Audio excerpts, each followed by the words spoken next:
அனைவருக்கும் வணக்கம். Welcome back to Thilaksmani YouTube channel. இந்த பதிவில் நாம் 2026 வருடத்தில் பங்குனி உத்திரம் எந்த நாளில் வருகிறது, திதி எப்போ தொடங்குது, எப்போ முடியுது, நாம் எவ்வாறு அன்று முருக வழிபாடு செய்ய வேண்டும் இந்த பதிவில் இருக்குது. கண்டிப்பாக இந்த வீடியோ எல்லாத்துக்கும் ரொம்ப யூஸ்ஃபுல்லாக இருக்கும். கண்டிப்பாக பாருங்கள். நம்மளுடைய சேனலை சப்ஸ்கிரைப் பண்ணாமல் பார்க்குறவங்க அப்படியே சப்ஸ்கிரைப் பண்ணிட்டு பாருங்கள். வாங்க இப்போ நம்ம வீடியோக்குள்ளே போகலாம்.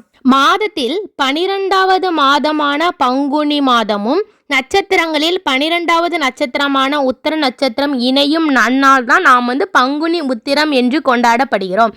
சரி, முதலில் உத்திரம் திதி எப்போ தொடங்குதுன்னு சொல்லி பார்த்துடலாமா?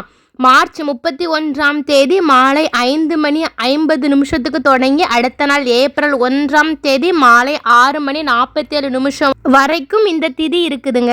அப்போ நமக்கு என்னைக்கு பங்குனி உத்திரம்னு பார்த்தீங்கன்னா, பங்குனி உத்திரம் 2026 வருடத்தில் ஏப்ரல் 1ஆம் தேதி பங்குனி 18 புதன்கிழமை அன்று வருகிறது.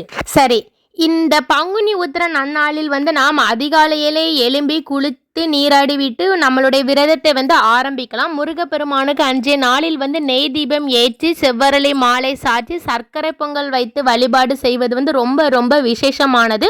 அன்றைய நாளில் முருகப்பெருமானுடைய திருப்புகள் எது வேண்டுமானாலும் நாம் பாராயணம் பண்ணலாம்.